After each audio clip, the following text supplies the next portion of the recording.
we found the above message scrawled into the snow on our doorstep. Someone must have written it recently, because the snow was falling heavily enough that it'd be covered in only a few minutes.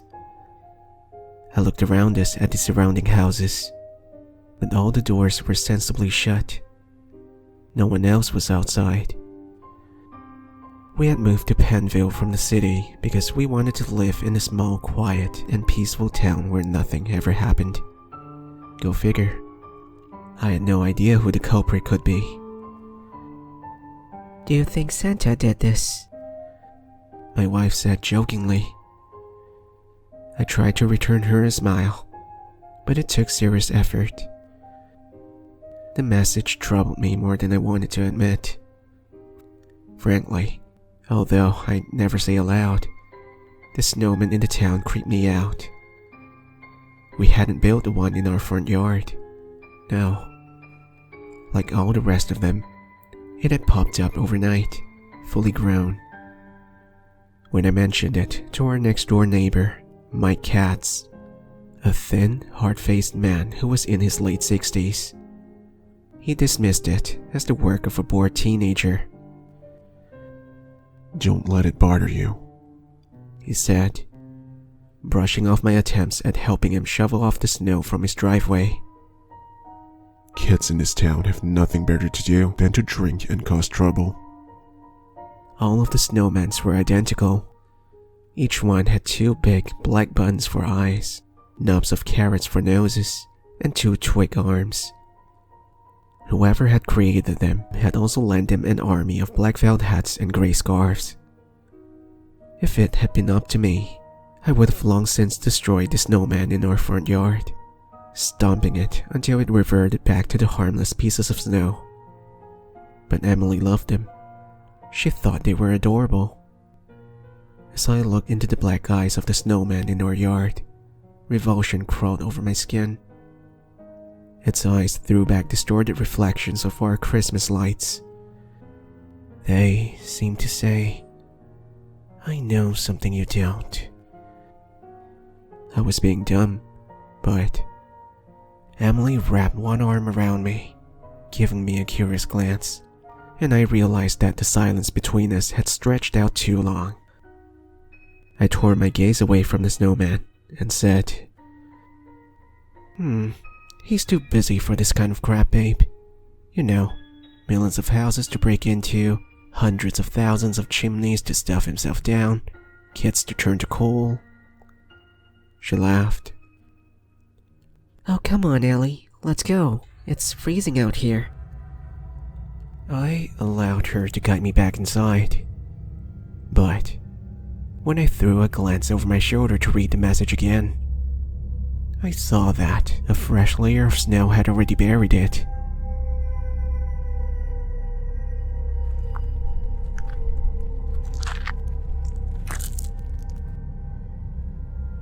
A loud scraping noise woke me up.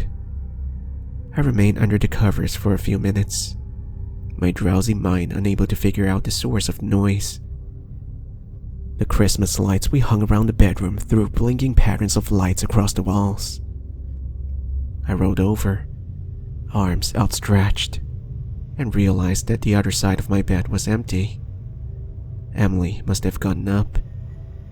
She often struggles with insomnia, and it was a normal occurrence to find her curled up in an armchair in the middle of the night, reading a trashy romance novel and drinking tea.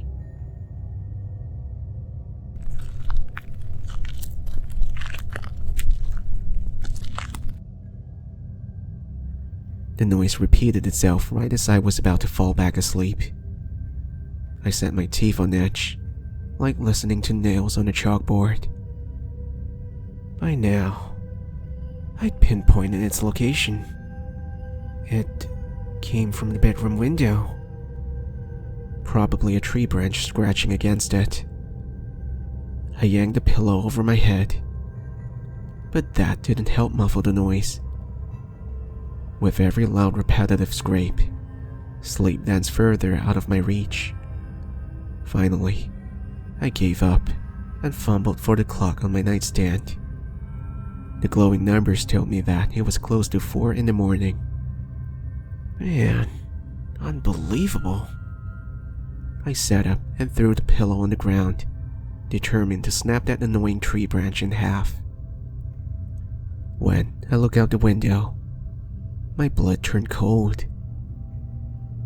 A snowman stood right outside, its face pressed up against the glass, its arms tapped at the window, and its black button eyes shone with a malevolent intelligence and alien cunning. Its mouth had been stretched into an obscene leer, the buttons more widely spaced than before. And then, rational thoughts reasserted itself, and I shook off the lingering cobwebs of unease. Someone must have looked in on us sleeping and decided to play a prank on us, that was all. Anger followed swiftly on the heels of that realization. I staggered over to the window on legs that felt like stiff wooden stilts and jerked the curtain close in one swift motion. As soon as the snowman disappeared behind the rough, dark cloth, I could finally breathe again. It wasn't tapping at the window. The wind moved its arm, and some complete butthole thought it would be funny. Even so, I didn't want to stay in the bedroom anymore, and I could forget about trying to fall asleep. If Emily was still awake, I'd tell her what had just happened, and we could laugh about it together. I walked down the hallway that led to the living room, turning on one light after another. My heart slowed its frantic pace as the hard fluorescent lights clicked on and banished all the shadows. Christ, it was cold in here. Had Emily opened the window and forgot to close it? I turned the corner and stopped. Stopped thinking, walking, even breathing. A thick trail of blood covered the floor, leading from the armchair in the living room to the kitchen. Blood dripped down into the cracks between the wooden boards of our floor and stained the edges of our cream-colored rug. After an interminable amount of time, I managed to say, "Emily? Are you there?" No response. I went back into our living room and dialed 911 with shaky hands. I don't remember what exactly I said to the dispatcher. Only that she needed to send people here, now. Then, when that was done, I got the Glock 21 out of our gun safe. If the person who had done this to Emily was still here, I needed the gun. A loud buzzing noise filled my head, and I couldn't stop flinching every time the wind rattled the windows in our small house. After leaving the bedroom, I followed the trail of blood, my mind still reeling in disbelief and shock. Only hours earlier, we'd been joking around and discussing our plan to see Emily's parents for dinner. Surely the world would return to normalcy at any moment, right? "She's dead," whispered a cold and matter-of-fact voice inside my head. No one can lose this amount of blood and still be alive. I shoved that thought aside, refusing to acknowledge that. She couldn't be dead. No, she couldn't. More blood covered the kitchen floor tiles, counter, and stools. It painted the walls red. Some of it had even been splattered across the ceiling. I noticed all of this, but didn't slow down. The trail led out to the front door, which was wedged open a few inches because of a scarf that had caught at its bottom. A very familiar scarf. Though, it took my mind a few minutes to figure out that I'd last seen it wrapped around the snowman in our front yard. It was so sodden with blood that it looked black instead of gray. I dropped it with a cry of disgust, pushing my way out of the front door and into the howling darkness of the storm. "Emily!" I screamed her name, and the wind whipped away from me. I took a couple of steps forward, Snow fell thickly into my eyes, blinding me, and I wiped it away impatiently. Panic gnawed at my stomach like a frenzied hungry rat. "Emily, can you hear me?" The wind rose to a high-pitched shriek, drowning out my voice, and I stopped. I would have given anything to see Emily's face right now. Despair threatened to swallow me, and I told myself to get a grip. The police might have already been on their way, but I had no intention of wasting any more time. I'd go out and search for her myself. I'd search the entire town if I had to. Decision made. I headed back inside, eager to grab my car keys and get going. A snowman barred the way. It couldn't have been there before. I would have seen it. It was ridiculously tall, made of 7 or 8 lumps of snow stacked together instead of 3, and stained with blood. So much blood. I swallowed hard, digging my nails into my palms. Someone must have put it here. Maybe the same someone who had hurt Emily. Impossibly, the snowman moved. Its long stick arms stretched out, as if reaching for me. I backed away, my stomach sick with dread, unable to even scream. Terror had punched all the breath out of me. Part of me clung to the idea that this was an elaborate setup, that this couldn't actually be happening. But a larger part of me remembered the message from earlier.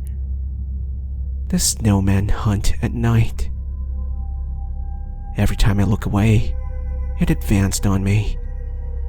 I couldn't tell how it was moving forward, only that it was. For every 3 steps I took backwards, it took 1 step forward. Eventually, I nearly tripped over myself because I didn't dare take my eyes off of it. A cold gust of wind sent the front door banging against the wall, and I cringed away, despite myself nearly sending a bullet straight through the floor. I caught movement out of the corner of my eye. More snowmen had gathered outside. Their button eyes glittered under the Christmas lights. Running out of the front door clearly wasn't going to work. They'd simply surrounded me and pulled me down. And what? As if to answer my question, the snowman's entire body began to transform. It rippled, melting, and reforming. The black buttons that served as its mouth exploded off of it, shooting in every direction and bouncing off the walls. Its twig arms fell to the floor, and 4 long limbs made of snow and ending in sharp icy claws took its place. A hole opened up in the middle of its featureless face, right below its button eyes, and gaped impossibly wide. Needle-sharp teeth lined its mouth in concentric circles. It shot towards me, moving impossibly fast. Adrenaline rushed through me. I raised my gun and shot at it.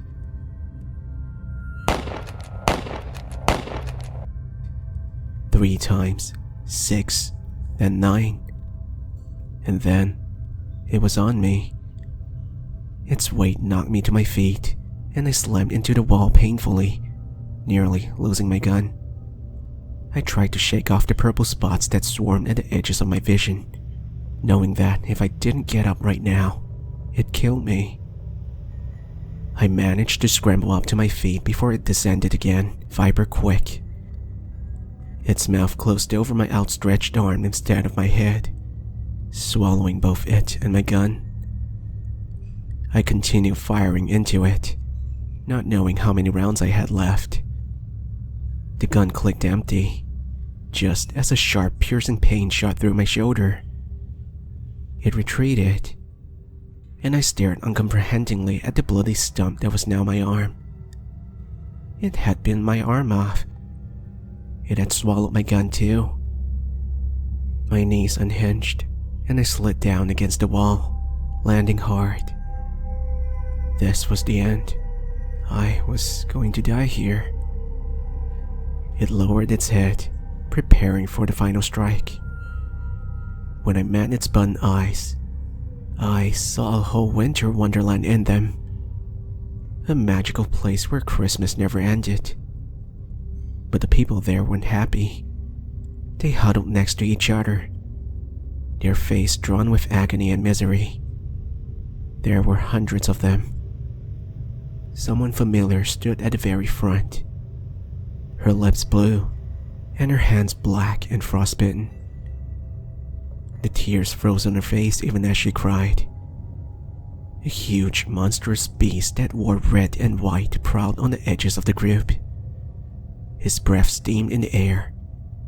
I couldn't clearly see what he looked like, but I did understand that this place was his den, his feeding place.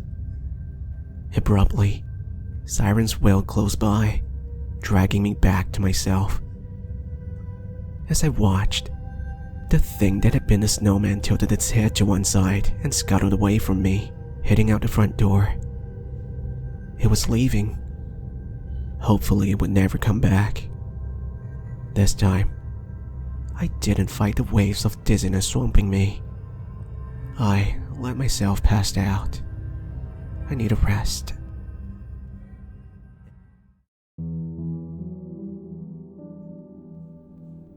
After the hospital released me, I did some investigating of my own, heading up the town's library and combing through old newspaper articles, journals, and books. The police were completely uninterested in my version of events. Who could blame them? I sounded crazy. But get this. It turns out that Penville isn't so quiet and peaceful after all. Every year since the early 1900s, people have gone missing on Christmas Eve. It's usually only one person, but sometimes it's entire families. And I noticed something else after I left the hospital. All the snowmen were gone from everyone's yards. Even their hats and scarves have completely vanished. I tried to talk to Mike about it, since I figured that he has to know about what's going on here. I might as well try to talk to a brick wall. Other than telling me to move away, he wouldn't say anything. He shut the door in my face. Again, I know how crazy I sounded. Everyone wants me to move away, or at least shut up. But in 1 year's time, I'll prove it to you. I plan on staying right here until next year's Christmas Eve rolls around. If I'm right, these snowmen will reappear in everyone's yards like magic. And when they do, you can bet that I'm going to find some way to bring my wife back.